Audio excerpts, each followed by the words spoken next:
From EastEnders to Northeasters, the Queen doesn't need to keep in touch through the telly. This has got to go underneath. Every year she crisscrosses the country again and again. Today it's Newcastle Station and there's a bit of trouble. Can we put it underneath it? Underneath it, yeah.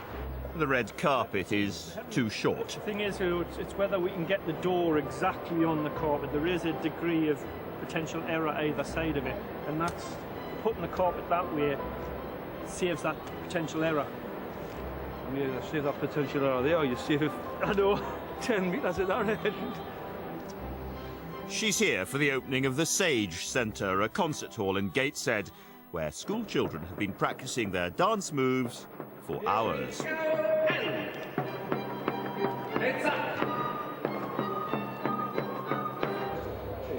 And the train at platform 2 finally has a carpet which fits. Modern monarchy is about turning up. It's about being seen, including by children with only a hazy notion of what it's all about.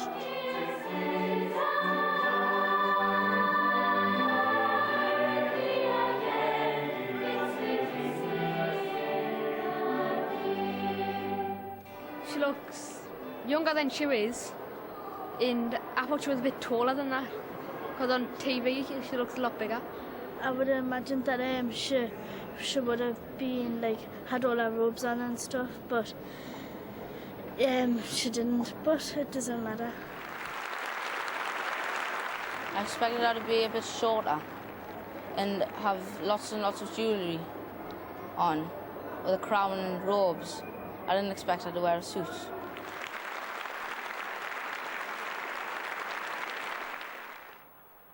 A few weeks later, the Queen has slipped out of her suit and into something the children might have found more the thing.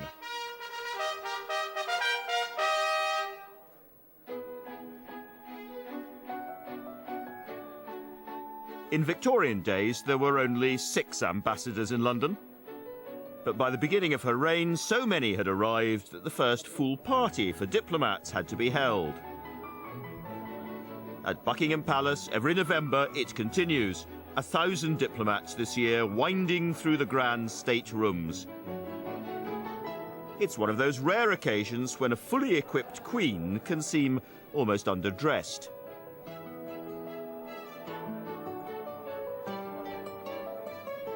We've got some thousands of diplomats here in London. It's a major centre of diplomacy. And there are very, very few refusals to any invitations to diplomatic functions at Buckingham Palace or at Windsor Castle.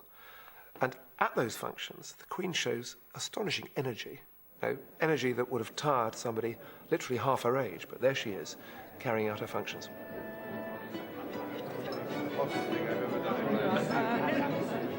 Sometimes I think that's right.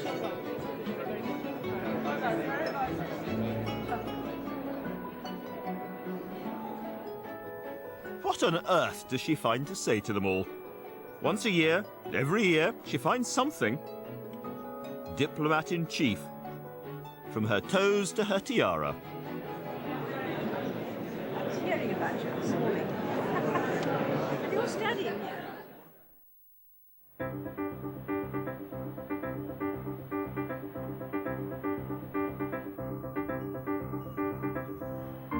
Many of those diplomats came from countries which were once part of the British Empire, that's now dissolved and exists as a kind of muscular shadow of itself, the Commonwealth. 53 countries, 2 billion people, and something the Queen takes very seriously. This year's Commonwealth Heads of Government meeting is in Malta, once thought so patriotically British it was considered for full incorporation into the UK, sending MPs to London. Now, like so many other former imperial possessions, it's a republic. She's received on this state visit by the President.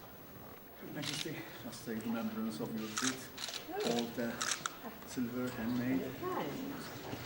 I hope it'll be an interesting. Yes, I have to be reminded of my Scottish connection now. Well, my daughter's been there. I thought it might be interesting. Yes. And outside on the narrow streets of the capital, one scene of anti-British protests, enthusiastic crowds.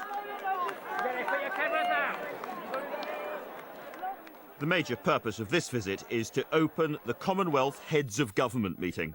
It's a curious organisation. It's nothing like the global power that was dreamt of in the early days of her reign. It's something kept going by willpower and royal enthusiasm. It's the last major English-speaking international organisation which isn't dominated by the United States. She's a unifying force. She's a symbol of all that the Commonwealth stands for: tolerance, equality, and reminding us constantly that the Commonwealth is truly unique because of its racial and cultural diversity. She engages with people. She looks them in the eye. She shakes their hand. She knows a little bit about what's going on. I mean, if she asks them where they come from, the chances are she's been there and will know something about it or know some people there. And, you know, I just see this all the time, and that to me is very valuable. Given her age, you know, this is not a 25-year-old backpacker moving around the world, even with the support she gets. I gather she's been to most Commonwealth countries out of the 53, which is pretty good. You never feel when speaking to her that she's lost track of what's happening in Australia. She's very well informed, incredibly so. Well, the fact that she is able to keep the Commonwealth together is a very impressive political skill, and not to take sides and antagonize any particular side. So her attitude is very reasonable, and I support.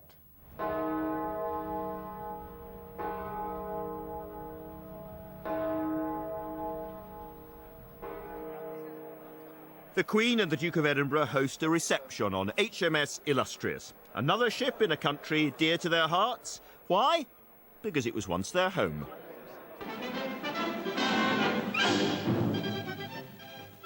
Leaving London Airport on Saturday in one of the Viking aircraft of the King's flight, on which is blazoned the Royal Badge, was His Royal Highness Prince Philip, Duke of Edinburgh, Lieutenant in the Royal Navy, bound for Malta and service afloat. Prince Philip is now First Lieutenant and Second in Command of the flotilla leader HMS Chequers, and he will be serving on the same station as his uncle, Vice Admiral Lord Mountbatten, Flag Officer commanding the 1st Cruiser Squadron.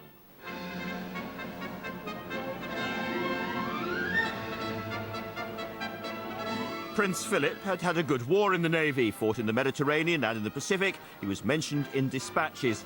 And if he hadn't married the Queen, he'd probably have been a career sailor, rising further through the ranks. The Duke of Edinburgh, of course, is a naval officer, and one is aware of that the moment you talk to him, and has a huge interest in the sea and in the Royal Navy.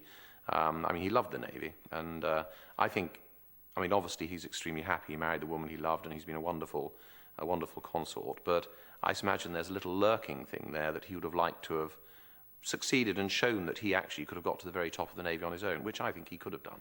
It must be incredibly difficult when you are a born leader to actually stand one pace behind somebody more important by birth than you.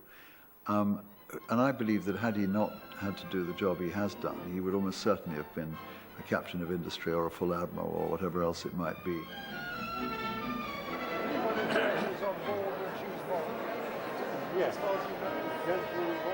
And it was here in Malta that he and the Queen spent their happiest days as a young couple. Relatively free, relatively private. First pictures from Malta, where the Princess joined the Duke for the 2nd anniversary of their wedding. The destroyer Chequers, in which Prince Philip is serving as First Lieutenant, is refitting. Although the royal flight to Malta was delayed by fog, the Princess was able to spend a part of her wedding anniversary with her husband. It's the Princess's first real holiday since her honeymoon. Although Prince Philip is aboard his ship most of the day, the royal couple are able to spend more time together than ever in Britain. They're pictured here in a home of their own, which they rented for 2 years, the Villa Gardamangia. Today, it stands derelict, a lost garden of their private contentment, a place beyond media lenses and gossip columns when the Princess, for the first and only time in her life, could go to the hairdressers with other wives and socialise I think for the princess it was a marvellous experience to be able to live a fairly anonymous life, because people were very sensible and realised that they didn't want to be treated differently, and I think it was a very special experience to be able to live as a private individual for a change. Of course, they were happy, and they were happy because here in Malta it was free. They were free here. As a matter of fact, they have that car, Hellman Minx, coupe. They used to sneak out, try to avoid the guards, and they go wherever they like, without any trouble. Though the Royal Ensign on the bonnet might have given the game away. Every Thursday, they used to go to the Phoenicia Hotel on the way to Valletta and stay there for the whole evening. There was a very good musician, pianist, and we could dance and we could smile and wave, and we made a point to also be there on a Thursday. An evening of gaiety Valletta will long remember.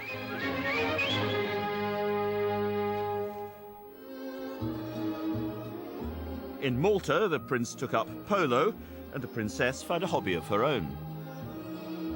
She was telling me, you know what I got as a present? A cine camera and 5 films for free. She was so delighted and so natural. That was the beauty of it, And this is what she shot. Scenes capturing 2 of her greatest and enduring loves, her husband and horses.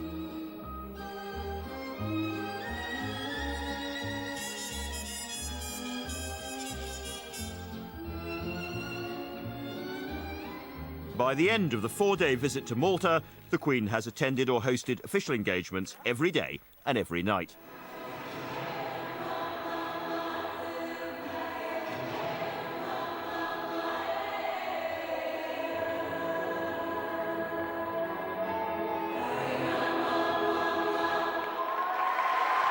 It's a hectic schedule for anyone of any age, and if one thing in her life seems certain, it's that there's always one more honour guard waiting.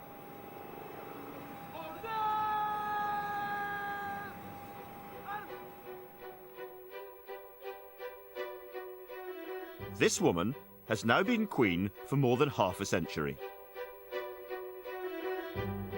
She's been a constant presence at the edge of countless millions of lives. She's always changing, and she's always the same. That same public smile, those same private eyes lodged in people's photograph albums, popping unexpectedly into millions of dreams.